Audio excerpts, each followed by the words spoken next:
memberikan saya peluang untuk membahas rang undang-undang syarikat 2015.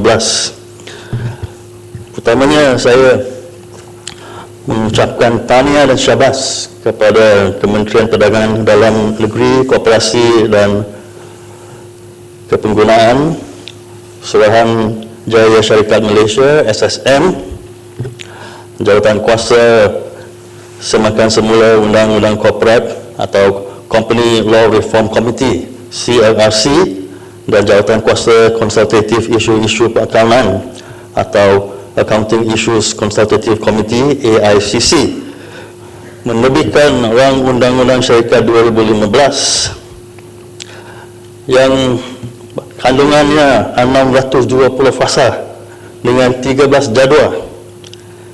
Di dalam 2 penggal saya menjadi ahli parlimen, saya tidak pernah membahas rang undang-undang yang begitu besar dan begini tebal. Dan saya percaya rang undang-undang ini adalah yang terbesar sekali di dalam sejarah parlimen yang mulia ini. Ini adalah memang satu mission yang telah dibuat, a massive achievement. Saya ucapkan tahniah kepada semua yang terlibat.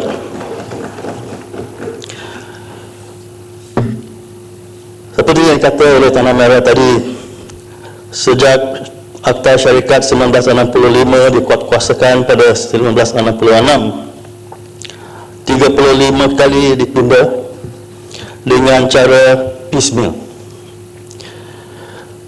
SSM dengan menubuhkan CLRC pada 17 Disember 2003 dengan term of reference untuk merombakan undang-undang korporat, gantikan dengan konsep perundangan korporat yang dinamik, sejajar dengan saranan kerajaan ke arah memendekkan prosedur, simplify proses dan mengurangkan kos perniagaan. Dan CLRC ini telah menjalankan tugas mereka dengan mengkaji undang-undang daripada negara seperti United Kingdom, Australia, New Zealand, Singapura, Hong Kong dan beberapa negara yang lain untuk pembaruan undang-undang selaras dengan piawaian antarabangsa dan trend, dan juga mengambil kira impact information technology. Dan SSM juga telah menerima 183 daripada 188 show CLRC dengan merumuskan 19 kenyataan dasar policy statement. Hujah saya, bukan saya hendak membantah, tetapi saya hendak sentuh beberapa perkara untuk tujuan menambahbaikkan rang undang-undang yang telah dibuat di sini. Pertama ialah pendekatan yang telah diambil oleh CLRC dan SSM, iaitu melihat kepada negara-negara yang lain. Dan di sini saya hendak mengingatkan ke kementerian bahawa kita tidak boleh mengimportkan model undang-undang syarikat daripada negara seperti United Kingdom atau Australia atau New Zealand dengan keseluruhannya, dengan tidak mengambil kira sama ada undang-undang itu sesuai kepada budaya negara kita, sosial ekonomi kita dan juga keadaan politik. Kerana bila undang-undang itu tidak sesuai, ini akan menjadi satu beban kepada rakyat dan juga menjadi satu halangan untuk menghadkan aktiviti ekonomi kita. Contoh, kalau kita melihat kepada Australia telah mengadakan undang-undang syarikat mereka sejak 1961, tidak mengikut undang-undang United Kingdom Companies Act 1948. Dan pada tahun 2001 telah mengadakan satu perombakan mereka sendiri kerana masalah seperti Enron dan WorldCom yang telah juga berada dengan syarikat-syarikat besar di Australia seperti HIH Insurance, dan mereka mengeluarkan satu akta untuk menangani masalah mereka. New Zealand juga tidak mengikut undang-undang United Kingdom dan memilih untuk mengikut Canada dan United States sebab untuk menggalakkan aktiviti dan membangunkan ekonomi mereka. United Kingdom juga telah mengadakan akta baru, akta syarikat 2006, kerana mereka mengetahui bahawa akta mereka yang lama itu dengan izinnya seriously out of date, dan mereka hendak memberikan tumpuan untuk menggalakkan perniagaan-perniagaan kecil untuk menggunakan syarikat dengan konsep bahawa think small first. Maknanya tiap-tiap negara mengadakan undang-undang mereka untuk menangani masalah istimewa mereka, dan kita hendak melihat sama ada perkara itu sesuai untuk negara kita. Bila kita mengadakan undang-undang untuk simplification of the law, untuk memudahkan dan mempendekkan proses untuk menubuhkan syarikat, Tanah Merah tadi telah tanya dan saya juga hendak bertanya, bagaimana kita akan dapat kawal selia bahawa proses yang mudah ini tidak disalahgunakan, di mana kita ada ramai kes mereka yang curi identiti menggunakan nama, kad pengenalan orang lain untuk menubuhkan syarikat untuk menipu. Di RIMB kita mengadakan satu sistem di mana kita ada biometrik. So, sama ada SSM dan kementerian boleh menggunakan teknologi yang baru ini dan moden ini untuk mengesahkan bahawa mereka yang akan memberikan hanya satu kenyataan tanpa statutory declaration adalah benar dan sah, dan bukan memudahkan mereka untuk menipu. Kedua ialah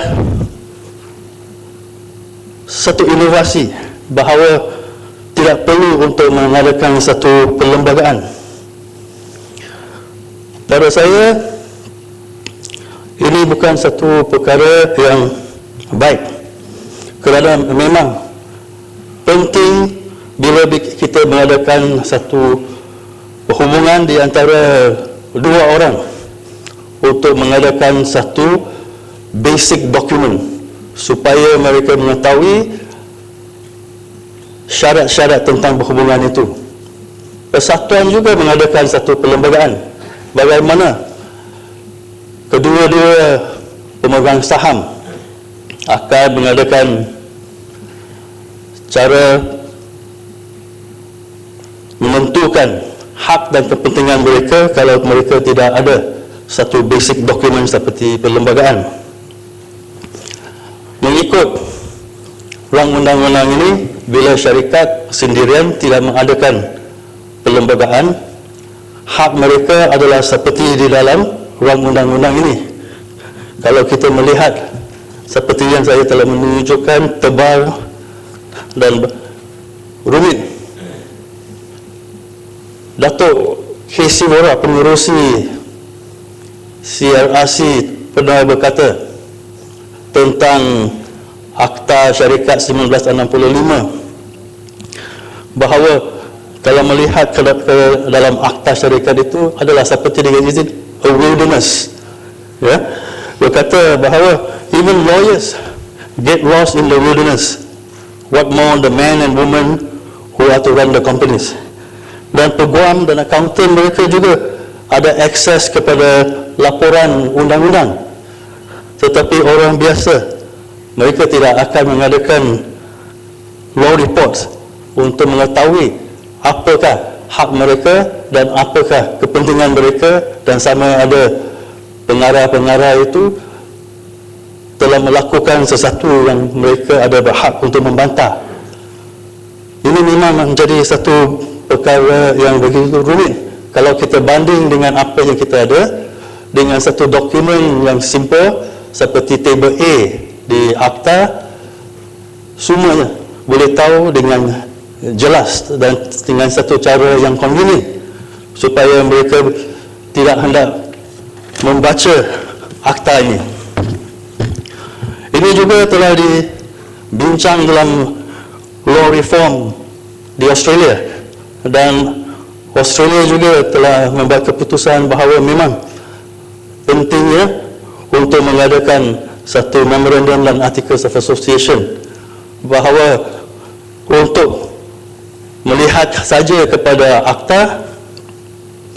akta itu tidak cukup untuk internal management, untuk internal governance. So sebab itu saya meminta menteri mengaji semula sama ada lebih baik untuk mengadakan satu M&A yang convenient supaya orang biasa boleh mengetahui hak mereka. Kedua ialah bila kita mengadakan memorandum of association, kita ada object clause. Dengan object clause bahawa pelabur, terutamanya pemegang saham minoriti yang akan melabur wang ke dalam syarikat, mereka akan mengetahui bagaimana wang itu akan digunakan untuk apa perniagaan. Ada perniagaan di mana risiko itu ialah rendah. Contohnya untuk menjadi pemaju di dalam satu harta tanah di bandar yang mereka tahu memang akan mengadakan keuntungan. Tetapi bila tidak ada object clause, pengarah mendapat dana ini dan mereka menggunakan untuk perniagaan yang lain seperti oil exploration di tempat yang jauh, far-flung and remote, dan juga tidak tahu sama ada oil field atau tidak. Dan bila memasukkan ke dalam satu perniagaan high risk, low return dan rugi, pemegang saham minoriti ini tidak ada satu bantahan bahawa wang yang telah dilabur telah digunakan untuk perkara yang lain. Kerana dengan ada akta yang baru bahawa kapasiti yang tidak terhad ini memberikan satu masalah kepada pemegang saham, tidak tentu bagaimana pengarah akan menggunakan dana itu.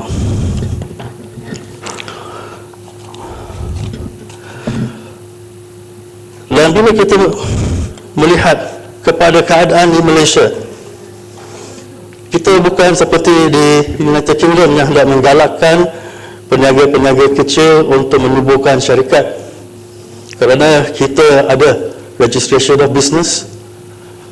Tetapi di keadaan Malaysia kita, ramai menggunakan syarikat mengikut undang-undang yang sedia ada, iaitu kurangnya 2 orang pemegang saham, dan syarikat persendirian adalah sampai 50 orang. Dan bila kita melihat kepada syarikat-syarikat yang ada mengikut laporan oleh SME Corp bahawa 98%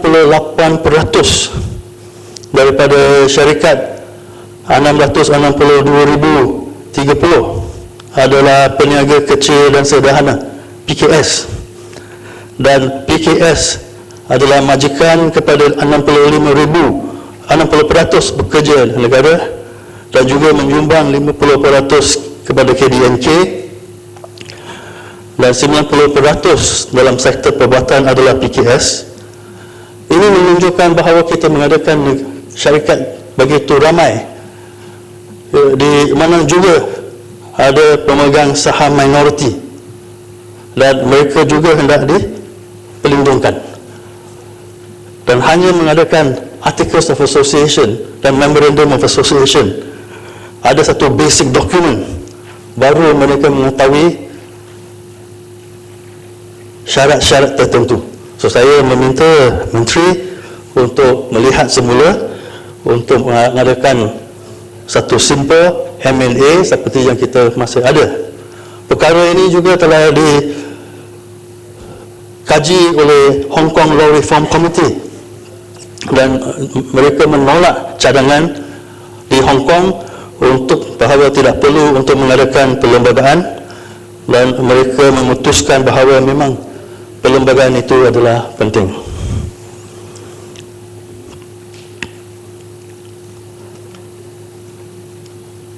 Perkara yang selepas ini ialah tidak perlu untuk mengadakan AGM. Memang ini akan memudahkan proses kepada pengurusan. Tetapi saya sekali lagi untuk meminta Menteri untuk melihat semula sama ada ini adalah sebenarnya satu beban kepada pengurusan syarikat di Malaysia. Kerana kalau kita melihat kepada laporan SSM untuk tahun 2014, jumlah syarikat yang didaftar sampai 30 hari bulan Disember 2014 adalah 5.6 juta, termasuk 1.1 juta syarikat, 3,744 kongsi terhad limited liability partnership, dan 1,980 syarikat berhad menurut jaminan. Dan walaupun kita mengetahui kebanyakan syarikat memang adalah dormant, tetapi di dalam 1.1 juta syarikat, hanya 115 syarikat saja yang gagal mengadakan AGM, dan 78 syarikat saja yang gagal bentang akaun, dan 983 syarikat gagal hantar annual returns, dan hanya 25 syarikat gagal memfailkan penyataan auditor. Ini bermakna majoriti syarikat dapat mengikut dan mengadakan AGM mengikut jadual yang ditetapkan dalam akta syarikat, dan bukan satu beban. Tapi yang penting kepada pemegang saham, terutamanya minoriti, kerana memang mengikut syarikat, ownership berpisah dengan kontrol.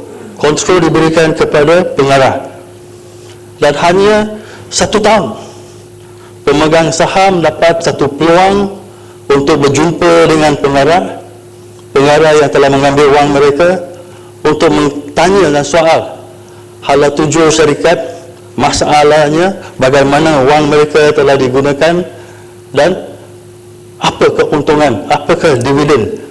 Ini adalah penting untuk memberikan peluang kepada pemegang saham untuk menjumpa pengarah.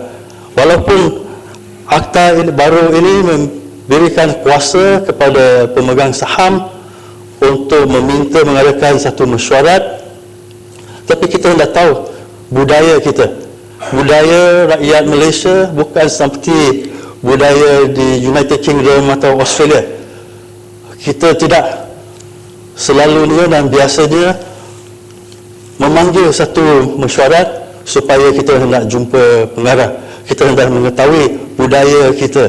Memang penting kita nak tanya, tetapi ramai tidak akan memanggil mesyuarat khas untuk menjumpa pengarah. So saya sekali lagi meminta Menteri mengkaji semula dan mengambil kira budaya kita adalah berlainan daripada budaya di United Kingdom atau Australia atau New Zealand, kerana kita adalah berlainan. Saya pindah kepada satu subjek yang lain, iaitu kaedah pertimbangan perniagaan, Business Judgment Rule, mengikut Seksyen 214 ruang undang-undang ini. Satu pembelaan istimewa diberikan kepada pengarah, dan ini memang adalah baik. Ini ialah untuk menggalakkan pengarah yang untuk membuat keputusan tanpa takut bahawa keputusan itu akan merugikan perniagaan, kerana memang perniagaan ialah mengambil risiko. Ada risiko yang tinggi, ada risiko yang rendah, tetapi perniagaan tidak boleh berjalan kalau pengarah dan mereka yang mengurus syarikat takut untuk mengambil risiko. Tapi apa yang kita nak hendak ialah mereka mengambil risiko dengan wajarnya, dengan a proper purpose and a reasonable risk taking. Seksyen 214 ini adalah bersama dengan the Business Judgment Rule di Australia, di bawah Akta Corporations Act 2001. Dan kalau kita melihat kepada nota Australian Corporate Law Reform Economic Program Proposal, Reform Paper No. 3, dengan izinnya saya membaca dalam bahasa Inggeris. The fundamental purpose of a business judgment rule is to protect the authority of directors in the exercise of their duties, not to insulate directors from liability. In the absence of an express statutory acknowledgement of a business judgment rule, companies and their shareholders will inevitably incur costs as a result of the failure by the company and its directors to take advantage of opportunities that involve responsible risk-taking. Dan mengikut Business Judgment Rule Australia, pengarah akan dapat pembelaan kalau mereka dapat menunjukkan dan memberikan bukti tentang 4 perkara. Pertama ialah pengarah itu telah membuat pertimbangan perniagaan dengan suci hati bagi maksud yang sepatutnya, dengan izin in good faith and for a proper purpose. Kedua ialah pengarah tidak mempunyai kepentingan persendirian yang material dalam hal perkara pertimbangan perniagaan itu. Perkara yang ketiga, dimaklumkan tentang hal perkara pertimbangan perniagaan itu setakat yang pengarah itu munasabahnya mempercayai sebagai sesuai di bawah hal keadaan itu. Dan keempat, mempercayai dengan cara rasional bahawa pertimbangan perniagaan itu adalah demi kepentingan syarikat. Masalah ialah perkataan rationally believe. Kerana bila kita mengadakan section, kita telah tukar istilah itu daripada rationally believe kepada reasonably believe. Dan ini adalah menimbulkan satu masalah, kerana istilah rationally believe telah diputuskan oleh mahkamah di Australia. Ada satu makna yang istimewa dan berbeza dengan artinya reasonably believe. Di dalam kes Australian Securities and Investment Commission lawan Rich yang dilaporkan di dalam 2003 46 ACSR muka surat 504, hakim di dalam kes itu memutuskan bahawa rationally believe memberikan ruang budi bicara kepada seorang pengarah yang lebih luas banding dengan reasonably believe. Hakim memutuskan bahawa reasonably believe itu adalah terlalu sempit dan matlamat seksyen itu tidak akan dicapai, dan memberikan pembelaan kepada pengarah yang akan terjejas kegunaan section ini bila kita menggunakan reasonably believe. Hakim berkata, if the evidence shows that the defendant believed that his judgment was in the best interest of the corporation and the belief was supported by a reasoning process sufficient to warrant describing it as a rational belief, pengarah itu akan mendapat perlindungan. Dengan izin, the judge rejected the argument by the Australian Securities and Investment Commission that whether the director's belief is rational is to be determined by asking whether it's reasonable in an objective sense. The judge was concerned that if he adopted the interpretation put forward by the ASIC, there would be little scope for the section to operate. Section the Australia Corporations Act 2001, Section 1802, dipetikkan daripada American Law Institute. Dan American Law Institute dalam Principles of Corporate Governance, Analysis and Recommendations 1992 telah keluarkan satu kenyataan bahawa istilah yang dipakai, rationally believe, adalah tujuan bahawa seksyen itu hendak memberikan pengarah boleh bicara yang luas. Pengarah akan melakukan kesalahan untuk membuat keputusan, risk taking, hanya dengan keputusan yang tidak rasional. Dan dikatakan that he cannot rationally believe. American Law Institute berkata, the phrase rationally believe is intended to permit a significantly wider range of discretion than the term reasonably believe, to give the director a safe harbor from liability for business judgment that might arguably fall outside the term reasonable.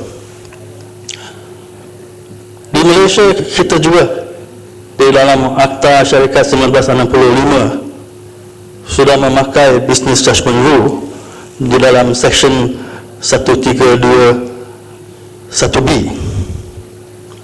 tapi menggunakan istilah reasonably believe. Hakim Mahkamah Tinggi dalam kes Petra Perdana Berhad melawan Tengku Datuk Ibrahim bin Tengku Idra Petra yang dilaporkan tahun 2014, 11 MLJ muka surat 1, enggan mengikut keputusan hakim di kes ASIC melawan Rich.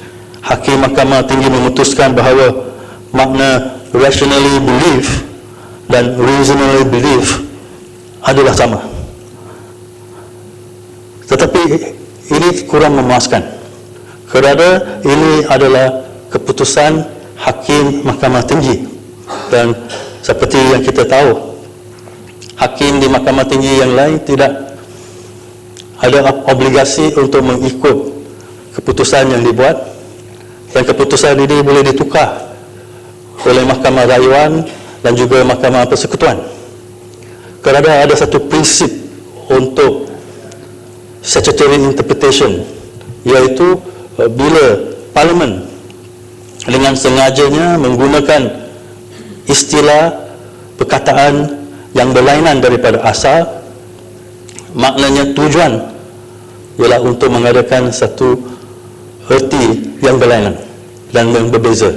So, kalau kita menggunakan statutory interpretation principle ini, bermakna Parlimen dan Kementerian bertujuan untuk menaikkan budi bicara kepada reasonably believe dan bukan sama dengan rationally believe. Dan kalau ini berlaku, memang akan menjejaskan satu section yang begitu baik untuk memberikan satu budi bicara kepada pengarah. Tetapi akhirnya kita menjadi seperti yang ditakut oleh hakim di Australia, bahawa kegunaan ini terjejas. Oleh yang demikian, inilah tempat dan masa yang sesuai sekali untuk Menteri mengkaji semula. Jangan kita tukar perkataan. Kalau kita sebenar-benarnya hendak mengadakan makna yang sama di antara Australia, American Law Institute dan sini.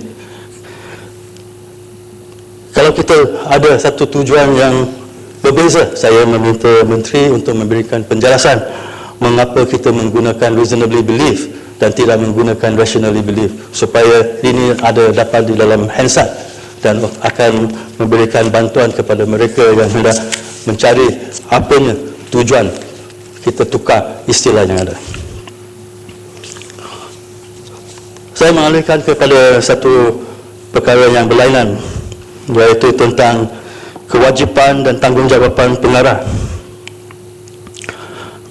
Dalam common law, pengarah ada tanggungjawab fiduciary untuk setia kepada syarikat dan hendak bertindak dengan maksud yang berpatutan, act for proper purpose. CRRC telah memberikan show untuk mengkekalkan tanggungjawab common law dengan menjadikan undang-undang statutory dengan izin. The CRRC recommend that the common law duties of directors be codified under this proposed Companies Act 2015. Dan ini telah dibuat dalam Seksyen 210 sehingga 234. Tetapi CRRC ingin memberikan show untuk pengarah bertindak untuk kebaikan syarikat, membuat keputusan dengan obligasi mengambil kira tanggungjawab sebagai a good corporate citizen, to conform to public expectation and the company's social obligations to employees, creditors, the community in which it operates, and other stakeholders. CRC mendapat bahawa ini boleh dilakukan sebagai CSR mengikut statut yang lain. Tetapi pada saya, kemungkinan CRC telah silap bahawa ini adalah penting untuk pengarah diberikan satu garis panduan bagaimana mereka hendak melakukan tanggungjawab mereka. Dia mau selayang panjang lagi, kita panjang sambung lagi. ya. Kita sambung hari Isnin ni ya.